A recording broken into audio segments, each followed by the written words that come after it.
They looked at me, this little trembling woman in a thrift store dress, and they thought, easy target. They thought I was the poor, naive mother who'd raised a good-for-nothing son they could fleece. They couldn't have been more wrong. The moment I held my son's hand and looked into their greedy eyes, I knew the performance had just begun. My name is Eleanor Vance, and I'm 66 years old, though I've often been told I carry the spirit of a much younger woman, or perhaps a much sharper one. I live in a quiet, upscale neighborhood in Connecticut, a home I bought and renovated myself after decades of incredibly hard work and a very lucrative real estate venture. People in my social circle often see me as sophisticated, perhaps a little guarded, but undeniably successful. However, the person sitting across the table from my daughter-in-law's DIL family that day was Ellie. Ellie, the supposedly simple, slightly overwhelmed mother of James. James is my only son, 35, a brilliant engineer who, bless his heart, is sometimes too trusting. He's the center of my universe, not in an overbearing way, but in the way a single mother's pride rests entirely on the man she helped to shape. My relationship with my daughter-in-law, Clara. Before this meeting, it was cordial. She seemed sweet, a little too focused on appearances, but I genuinely wanted to embrace her. The dynamics were set. I was the retired woman with a respectable but not flashy income, and they were the established old money family from out of state. Or so they claimed. My job that evening was to let them believe the poor and naive narrative, to make them comfortable enough to reveal their true intentions. It was a role I didn't enjoy, but one I knew I had to play to protect my son. Beneath my composed, often stern exterior, I carry a deep-seated gnawing fear that has persisted for over 3 decades. It is the fear of being exploited, of being dismissed, and most importantly, of being robbed not just of money, but of my dignity and security. This fear stems directly from my first marriage. My ex-husband, a charming but deeply irresponsible man, systematically drained my family inheritance, leaving me with mountains of debt, and a fragile young son, James, when I was barely 30. The most profound trauma wasn't the financial loss. It was the feeling of being played for a fool seen as an easy mark. I can still recall the triumphant sneer on his face as he walked away, his eyes filled with contempt, as if I deserved the wreckage he left behind. Since that day, I vowed I would never allow anyone to look at me like that again. And more critically, I would never allow my son to be exposed to such predatory behavior. Because of this history of betrayal, I am extremely sensitive to any flicker of insincerity or greed. I constantly analyze body language, subtle gestures, and especially the eyes. My own facial expression, which I typically maintain as neutral, is my shield. I've trained myself to mask my true emotions. When meeting Clara's family, I intentionally let my gaze be slightly hesitant and my demeanor appear overwhelmed, convincing them that I was a woman easily swayed. The way I subtly clenched my hands under the table, feeling the cool, slightly wrinkled skin, wasn't a sign of actual destitution, but a physical effort to restrain my inner outrage. I am prone to misinterpreting superficial compliments as underlying motives. For instance, when Clara's mother effusively praised my deliberately worn-out coat, instead of seeing a simple kindness, I saw calculated condescension, an attempt to highlight the perceived socioeconomic gap. Deep down, I was constantly asking, what do they truly want from my son? Do they love him, or what they think he has? This is the core reason I felt compelled to adopt the persona of the poor and naive mother. It's my highly developed defense mechanism. My body language during that meeting was intentionally submissive. I kept my shoulders slightly slumped and my posture a bit hunched, projecting the image of a small, easily dominated woman. It was all a calculated performance. The internal emotion was intense anxiety, mixed with an iron resolve I would protect James, even if it meant playing the fool. Before this pivotal dinner where I played my poor mother role, The relationship between Malmi and Dil Clara was painted with the brushstrokes of superficial harmony. It wasn't deep intimacy, but there was a pervasive atmosphere of pleasantness and mutual respect, or so I believed. James and Clara had been dating for 2 years, and for the most part, Clara showed me nothing but deference. Our interactions were characterized by a certain emotional buoyancy. She would call me Mom Eleanor, with a cheerful lilt in her voice. When she visited my home, the home I had downplayed as cozy rather than custom-built, she was always joyful and enthusiastic. We had light, easy conversations about her career as a freelance designer and James's demanding work schedule. I remember a specific instance where this positive, light-hearted mood was most evident. Clara had helped me organize a small charity bake sale for a local shelter. She was genuinely helpful, laughing freely, her face alight with genuine warmth. She didn't mind getting her hands dirty, and we shared a comfortable silence, occasionally punctuated by easy banter. There was a sense of calm and ease in those moments. I thought perhaps I'm finally getting the daughter I never had. The general mood was cordial and gentle. Clara would often bring over a small, thoughtful gift, a special tea blend, or a new novel she thought I'd like. These weren't extravagant gestures, but they felt sincere. When James proposed, I was genuinely happy for them. I saw the way James looked at her, his eyes full of adoration, and that was enough for me to welcome her fully into the family. I attributed the slight hints of materialistic focus, her constant inquiries about James's career progression, and her preoccupation with the size of the engagement ring, to the typical anxieties of a young woman planning a wedding. I dismissed my inner alarms, telling myself, "Eleanor, you're projecting your past trauma onto a sweet girl. Stop being so cynical." The environment was one of innocent anticipation. The wedding planning was proceeding smoothly, marked by collaborative decision-making and shared excitement. I truly wanted to believe that this easy, harmonious relationship was authentic, and that the only reason I was conducting this test was simply a protective measure born out of my own insecurities, not because there was any true threat. I lived in that peaceful bubble right up until the moment I walked into that restaurant dressed to look penniless. The conflict didn't erupt. It simmered, starting the moment I saw their faces. This was the first official meeting with Clara's parents, the evening I chose to execute my poor, naive mother persona. I wore my cheapest, slightly faded dress and drove my old secondary sedan instead of the luxury SUV James keeps at my house. As James introduced me, I offered a deliberately tentative, almost fearful smile. Clara's mother, Patricia, immediately swept her eyes over my attire, and a faint, almost imperceptible curl of her lip told me everything. I misread their politeness as condescension. The real tension began when the conversation shifted to wedding finances. I played the part perfectly. When Patricia asked about my contribution, I made my voice tremble slightly, saying, "Oh, I'm afraid my fixed income doesn't allow for much lavish spending. I can probably manage, maybe a few $1,000s. It's all I have saved up recently." The immediate shift in their body language was striking. Clara's father, Robert, who had been jovial, suddenly leaned back, his arms crossed tightly over his chest. His expression was cold, calculating. He looked directly at James, not me, and said, "A few thousand? Well, that's fine. We simply want the best for our children." We assumed James was more established. My heart pounded, but my face remained meek. I understood this as a direct insult to my son, and a valuation of his worth based purely on my apparent wealth. The polite veneer was cracking. Clara, sensing the shift, quickly chimed in, but her defense felt rehearsed and sincere. "Mom, Dad, it's fine. James and I will handle it."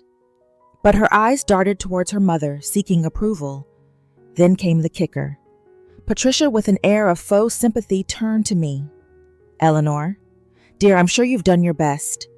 But perhaps James needs to focus more on his future now.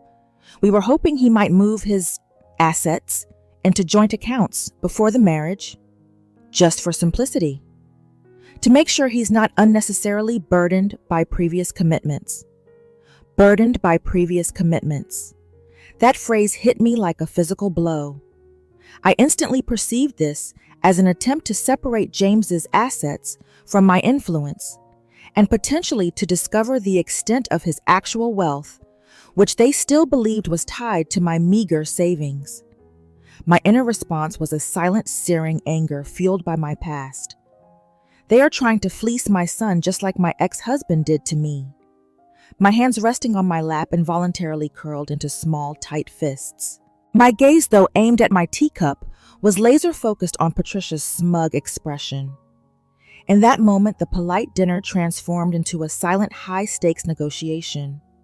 Every seemingly innocent question about my home's valuation or James's investments felt like a probe, a test, an attempt to expose my perceived poverty and exploit my son's generosity. I continued to nod and murmur vague, worried responses, letting them believe they had successfully cataloged me as an insignificant obstacle. The deeper their condescension went, the stronger my conviction grew. I had to stop this marriage, or at least establish ironclad protections. My meek appearance was a camouflage for the strategist working furiously beneath the surface. The conflict didn't erupt. It simmered, starting the moment I saw their faces. This was the first official meeting with Clara's parents the evening I chose to execute my poor naive mother persona. I wore my cheapest, slightly faded dress and drove my old secondary sedan instead of the luxury SUV James keeps at my house. As James introduced me, I offered a deliberately tentative, almost fearful smile. Clara's mother, Patricia, immediately swept her eyes over my attire, and a faint, almost imperceptible curl of her lip told me everything. I misread their politeness as condescension. The real tension began when the conversation shifted to wedding finances. I played the part perfectly. When Patricia asked about my contribution, I made my voice tremble slightly, saying, "Oh, I'm afraid my fixed income doesn't allow for much lavish spending. I can probably manage maybe a few $1,000s. It's all I have saved up recently." The immediate shift in their body language was striking. Clara's father, Robert, who had been jovial, suddenly leaned back, his arms crossed tightly over his chest. His expression was cold, calculating. He looked directly at James, not me, and said a few thousand. "Well, that's fine. We simply want the best for our children." We assumed James was more established. My heart pounded, but my face remained meek. I understood this as a direct insult to my son and a valuation of his worth based purely on my apparent wealth. The polite veneer was cracking. Clara, sensing the shift, quickly chimed in, but her defense felt rehearsed, insincere. "Mom, Dad, it's fine. James and I will handle it." But her eyes darted towards her mother, seeking approval. Then came the kicker. Patricia, with an air of faux sympathy, turned to me. "Eleanor, dear, I'm sure you've done your best, but perhaps James needs to focus more on his future now. We were hoping he might move his assets into joint accounts before the marriage just for simplicity, to make sure he's not unnecessarily burdened by previous commitments." Burdened by previous commitments. That phrase hit me like a physical blow. I instantly perceived this as an attempt to separate James's assets from my influence and potentially to discover the extent of his actual wealth, which they still believed was tied to my meager savings. My inner response was a silent, searing anger fueled by my past. They are trying to fleece my son just like my ex-husband did to me. My hands resting on my lap, involuntarily curled into small, tight fists. My gaze, though aimed at my teacup, was laser-focused on Patricia's smug expression. In that moment, the polite dinner transformed into a silent, high-stakes negotiation. Every seemingly innocent question about my home's valuation or James's investments felt like a probe, a an attempt to expose my perceived poverty and exploit my son's generosity. I continued to nod and murmur vague, worried responses, letting them believe they had successfully cataloged me as an insignificant obstacle. The deeper their condescension went, the stronger my conviction grew. I had to stop this marriage, or at least establish ironclad protections.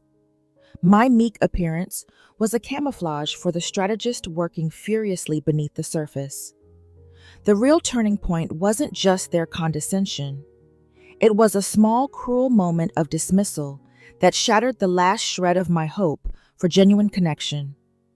We were wrapping up the disastrous dinner, and I was retrieving my worn handbag. I accidentally knocked over a small ornate sugar bowl, and a little cloud of white sugar dusted the pristine tablecloth. I immediately started apologizing, my voice authentically distressed part of my act, but also genuine embarrassment. "Oh, I'm so terribly sorry. Let me clean that up," I stammered, reaching for a napkin with shaking hands. It was Clara's father, Robert, who delivered the blow. He didn't even look at me. He simply waved a dismissive hand at the waiter and said loud enough for me to hear, "Don't worry, sir. She's just a bit clumsy. An amateur mistake. We'll cover the cleaning fee, obviously." Then he looked directly at James with a cold, significant gaze, adding, "James, darling, you need to remember the company you keep reflects on you." That was the moment. The way his face registered sheer disdain, not for the spilled sugar, but for me, the person. The way he so casually reduced me to clumsy and amateur, implying that my simple appearance equated to a lack of refinement and breeding. The utter disregard for the mother of the man who was about to become his son-in-law. My emotional dam instantly broke. The past trauma rushed back, the feeling of being discarded, of being less than. I suddenly saw not just Clara's greedy family, but my ex-husband's smug face superimposed on Robert's. In that split second, I ceased pretending to be the poor, naive Ellie. The fierce, protective Eleanor snapped into focus. I straightened my body, pulling my shoulders back instinctively, a silent correction of the slump I had been performing. My eyes, which had been downcast and uncertain, suddenly met Robert's with an icy, unwavering intensity. He actually flinched, slightly momentarily taken aback by the sudden shift in my aura. I didn't say anything immediately. The emotional burble was a mix of white-hot anger and chilling clarity. I realized that my son James was completely blind to this level of calculated disrespect because he had never had to deal with true financial predators. He saw his fiancée and her parents as high society quirks. I saw them as wolves circling their prey. I looked at Clara. She was busy pretending to fuss over the waiter, avoiding eye contact. Her expression wasn't sympathetic. It was annoyed that I had created a spectacle that might jeopardize their standing. This lack of empathy was the final confirmation. This woman was not marrying my son for love. She was marrying him for entry and assets. The internal shift was profound. No more playing nice. No more testing. It was time for absolute defense. I gave a small, almost imperceptible nod to myself. The timid, trembling woman was gone, replaced by a mother preparing for war. My gaze lingered on Robert for a second longer, a look that promised consequences before I smoothly transitioned back to my naive smile, cementing their false sense of superiority. They thought they had won this round. They had just initiated the fight they would regret. The low-funding narrative worked better than I anticipated, creating a rapid, intense reaction. Clara's mask slipped entirely just 3 weeks before the wedding. The initial subtle annoyance quickly escalated into aggressive maneuvers. James called me, sounding genuinely shaken. "Mom, Clara just handed me papers," he said, his voice tight with confusion.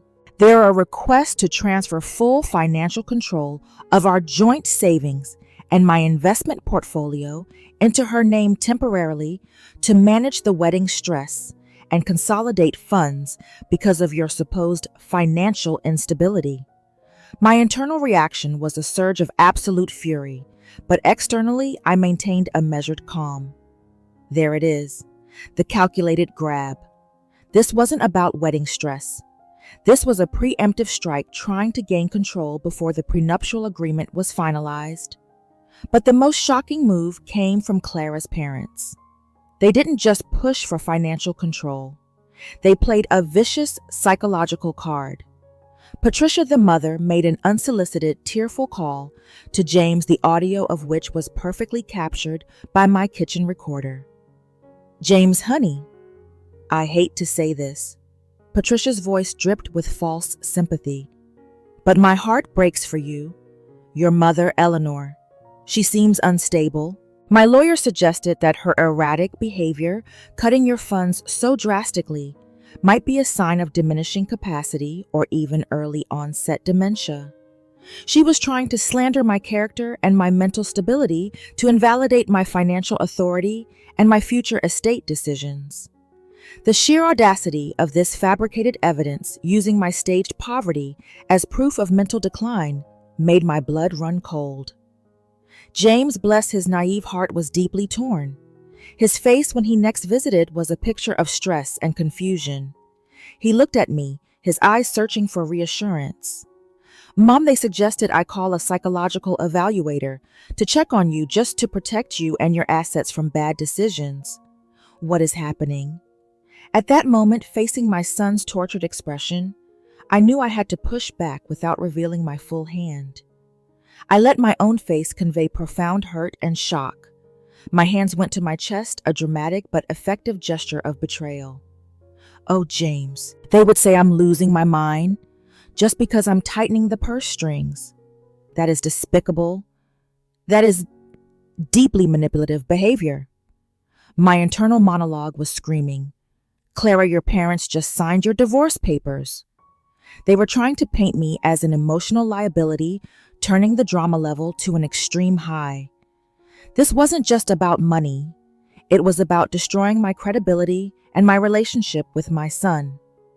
The crescendo of drama ensured my audience, both James and the eventual viewers, were locked in oscillating between pity for James and burning hatred for the manipulative in-laws. Their move was bold, but it gave me all the ammunition I needed. The moment James mentioned the psychological evaluation threat, my pre-planned defense mechanism went into full activation.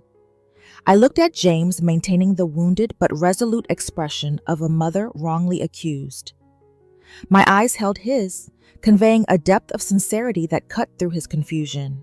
"James," I said, my voice low and steady, "we are going to stop this madness right now. I want you to call Mr. Sterling. Tell him everything. Tell him about the financial takeover request. Tell him about the psychological threats. I have something I need to show you both." The next day, James and I sat in Mr. Sterling's grand wood-paneled office. Mr. Sterling began by calmly presenting the meticulously crafted prenuptial agreement, stressing its fairness and necessity. James looked relieved initially, but the real moment of truth came when I revealed my hidden evidence. I pulled out a small, sleek device and placed it on the desk. "James, what I'm about to play for you breaks my heart, but you need to hear the truth about the woman you are about to marry and her family." I played the recordings. The audio started with Robert's condescending remarks about my clumsiness. James's face paled, his eyes widening in disbelief. Then came the damning segment, Patricia's tearful manipulative attempt to paint me as mentally unstable, and the follow-up conversation between Clara and her mother, recorded when they thought they were alone. Clara's voice, devoid of the sweetness she reserved for James, was heard clearly. "Honestly, Mom, I don't know why James is dragging his feet on the joint accounts. His mother is obviously senile and paranoid about her fixed income. We need to control that money before she transfers everything to some ridiculous charity. We'll get the evaluation. It's a slam dunk. Once we're married, the prenup will be irrelevant once his mother is deemed incompetent." James's reaction was devastating. He jumped up from his chair, his body trembling. His hands went to his head, gripping his hair. No, she wouldn't. This can't be real." His expression was pure agonizing betrayal. Mr. Sterling calmly intervened, acting as the reliable witness. James, the recording is authenticated. We have witnesses, including my secretary, who noted the tone of their previous calls. Your mother has been trying to protect you from this precise outcome, which she correctly predicted after the first meeting. Suddenly, the poor and naive charade made horrifying sense to him. The full truth was laid bare. My performance had flushed out their greed and cruelty. The final strike came when James, utterly defeated, asked, "What do I do?" I didn't answer. Mr. Sterling did. You postponed the wedding indefinitely, James. You informed Clara that you have heard the recordings and that the prenuptial agreement is now non-negotiable and must be signed immediately if the relationship is to continue. But Eleanor and I recommend you walk away. They have shown their true colors. The result was total satisfaction. James, finally seeing the ugly truth, was heartbroken but free. The emotional impact was immense. The relief that my son was safe was overwhelming, but it was coupled with the sadness of seeing his future shattered. We left the office not victorious, but vindicated. The aftermath of the revelation was not loud or dramatic. It was a cold, decisive execution. James, utterly crushed by the audio evidence, took Mr. Sterling's advice. He sent a curt, legally vetted email to Clara and her parents stating the wedding was off and attaching a transcript of their recorded conversations along with the detailed non-negotiable prenuptial agreement he now insisted they sign before any future contact. Clara's immediate response wasn't remorse. It was a frantic, aggressive demand for the return of wedding investments and a thinly veiled threat of a lawsuit for emotional distress. This final greedy act cemented James's decision. My victory was complete. There was no physical court case, but I won the most important battle, the one for James's freedom and financial security. The prenup became an artifact of protection rather than a marital agreement. Clara and her family, facing irrefutable proof of their predatory planning, backed down entirely when Mr. Sterling's office simply replied with a note indicating the full legal recording of their manipulation. They vanished back into the shadows. They crawled out of their scheme, utterly defeated. The immediate feeling was one of immense relief and profound exhaustion. I had protected my son. I had protected my right to freedom. The past trauma of my first marriage, the feeling of being an easy mark, was finally irrevocably buried. I had faced the wolves and proven that this poor, naive mother was a formidable opponent. However, the prevailing emotion wasn't pure joy. It was a complex mix of the deepest sadness and quiet satisfaction. The sadness came from realizing the depth of the betrayal James endured. I had dedicated my life to raising him to be a good, trusting man, and that trust had been weaponized against him. My face in the days following the confrontation often showed a weariness the cost of the fight. I felt the sharp sting of what could have been the genuine warm mother-daughter bond I had foolishly hoped for with Clara. But the feeling of deserving this outcome was stronger. I felt the surge of earned satisfaction. I had taught them a lesson, not just in finance, but in respect. I was taking back my life and my peace. I started living for myself immediately. I booked a 2-week cruise, something I had postponed for years, always feeling tied to James's needs. The choice felt earned after the emotional strain of the past weeks.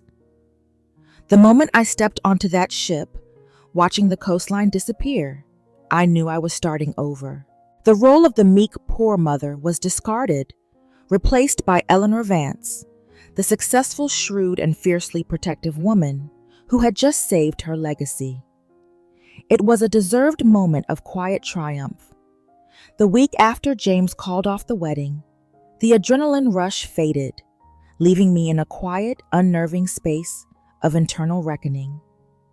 The silence in my home, usually a welcome respite, now felt heavy with the weight of my actions and the sorrow in my son's heart. I would often stand by the window, my gaze fixed on nothing in particular, my hands gripping the warm porcelain of my morning coffee mug. I began to wrestle with the messy, moral calculus of what I had done. Was I right to stage the deception? That was the central gnawing question. I rationalized it immediately. The performance of the poor naive mother was a necessary surgical tool. It was the only way to expose the tumor of their greed without James having to endure a lifetime of financial predation. The emotion here was fierce self-justification. I was right. The recordings proved it. Yet a part of me, the softer mothering part, was deeply self-critical. I questioned my methods.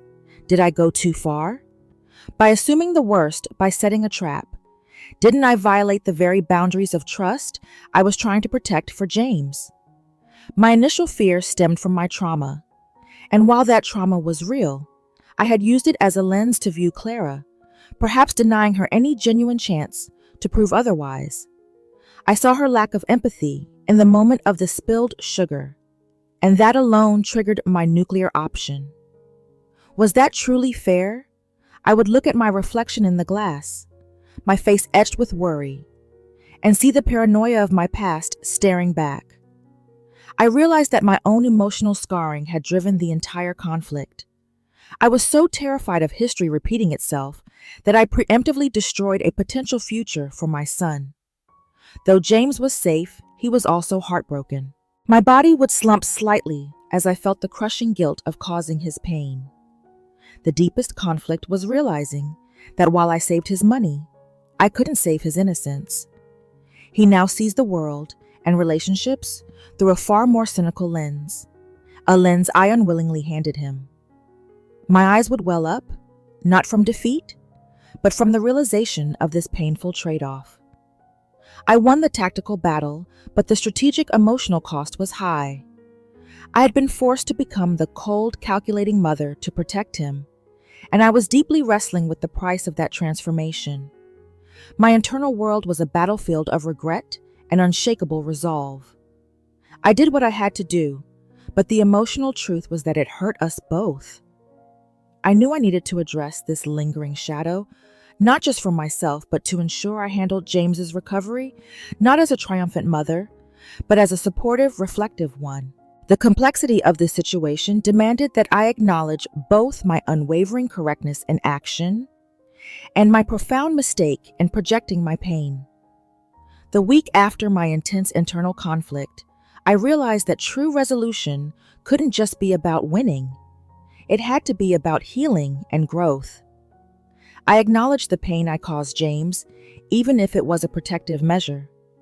This realization crystallized into specific, actionable changes for myself and for my relationship with my son. The most significant lesson I learned was the difference between protection and paranoia. I recognized that my trauma had acted as a filter, transforming every yellow flag into a red one. I learned that while vigilance is necessary, presumption of guilt is corrosive. I had allowed my painful past with my ex-husband to dictate my actions in James's present. I saw how easily I could slip into the manipulative role myself. The poor mother performance, while effective, felt dirty, mirroring the very tactics I despised. My growth was accepting that I saved James from Clara, but I also needed to save myself from the paralyzing fear of being exploited again. My eyes became clearer. The fear had been replaced by a quiet, determined wisdom. I realized that my wealth and success meant I could hire experts like Mr. Sterling rather than having to play games. My value wasn't in my acting skills, but in my stable foundation. My focus immediately shifted to rebuilding James's trust, not in Clara, but in me and in his own judgment. I decided to be completely transparent about my assets, something I had always avoided thinking it protected him. I sat James down and laid out my entire financial portfolio, showing him the actual scope of his inheritance and the full details of the trust I had established years ago. I explained the poor mother performance not as a point of pride, but as a misguided, fear-driven attempt at protection. I told him, "I'm sorry, James.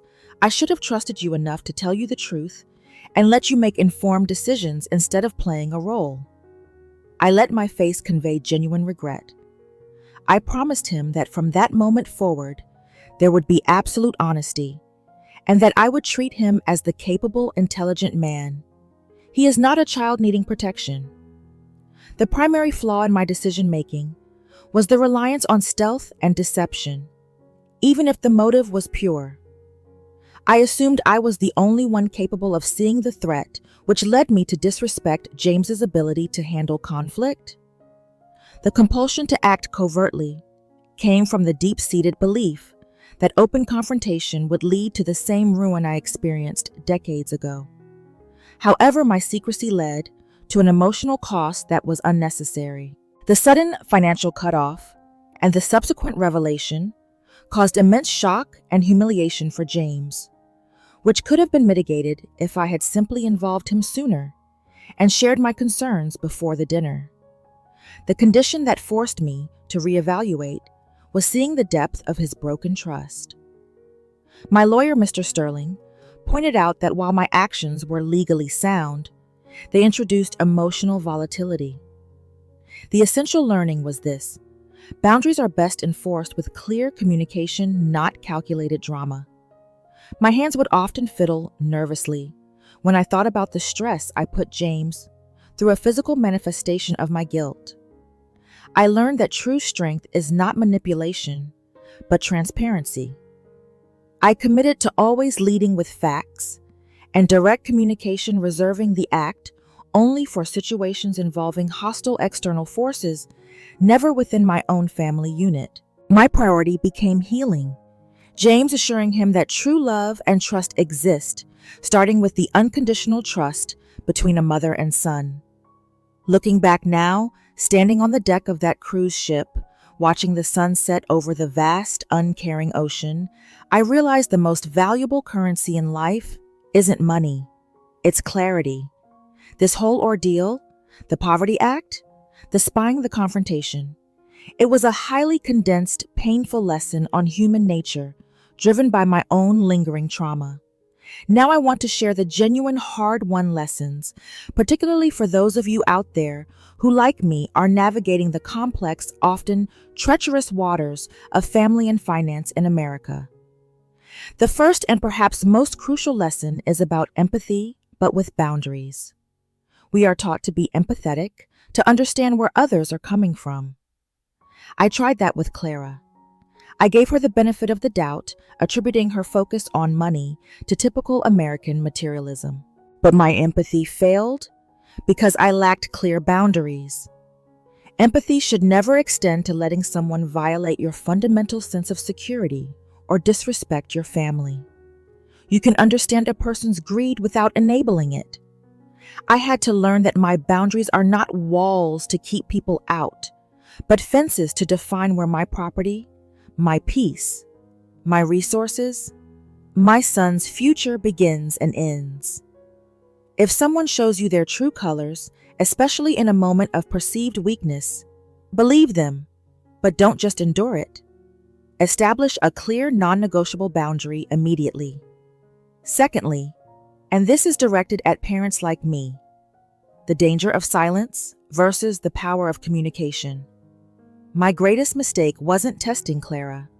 It was withholding the truth from James. Because I feared the vulnerability of disclosing my true wealth and past pain, I created a vacuum of information that James filled with naive hope. When you are financially stable, especially in a relationship where the other party's background is less clear, open and frank communication with your child is your first line of defense, not the last resort.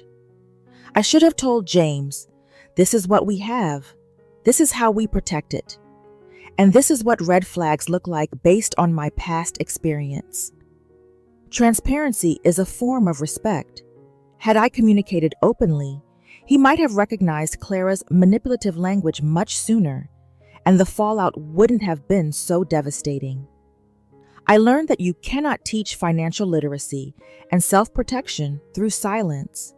You must talk about prenuptial agreements, joint accounts, and the emotional complexities of marrying money without apology.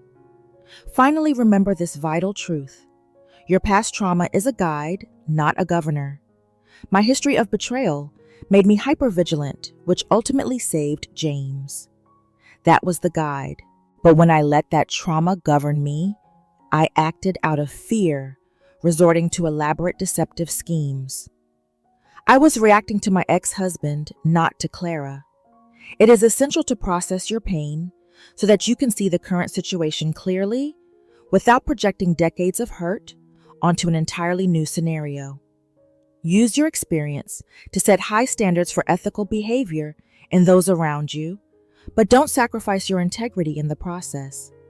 The audience you seek approval from should be your own conscience and the safety of your loved ones. Protect your legacy fiercely, but ensure your methods align with the values you cherish. My final message is a reminder. Always choose the path of strength through truth, not weakness through deception. And when in doubt about a large financial decision involving potential family conflict, always consult a lawyer before you start performing. So that is my story. The story of the mother who played the fool to expose the truth and protect her son. It was a painful education for all involved, but sometimes the deepest cuts lead to the clearest vision. If you take anything away from my experience, let it be this. Vigilance is necessary, but true protection comes from self-respect and courage. Never underestimate the lengths people will go to for perceived wealth, and never overestimate their capacity for genuine love when money is involved. I stand here now, liberated from the fear that drove me, and ready to live the rest of my life on my own terms. I learned the hard way that you cannot buy integrity, and you certainly cannot compromise your boundaries without paying a steep price. If you have recognized any of these red flags in your own life, the sudden shifts in conversation, the condescension or the manipulative requests for control, I urge you to act with caution and intelligence. Consult your attorney. Talk openly with your family. And remember, your peace is your most valuable asset. I want to hear from you. Have you ever had to play a role to protect your family or expose a truth? Let me know in the comments below. If this story resonated with you, if it gave you that satisfying feeling of justice delivered, please hit the like button. Subscribe to my channel for more honest, no-nonsense takes on family finance and the complex dynamics of mother-in-law life. Share this video with someone who needs a reminder that the seemingly naive often hold the sharpest vision. Thank you for listening to my truth, and I look forward to sharing more lessons with you in the next video.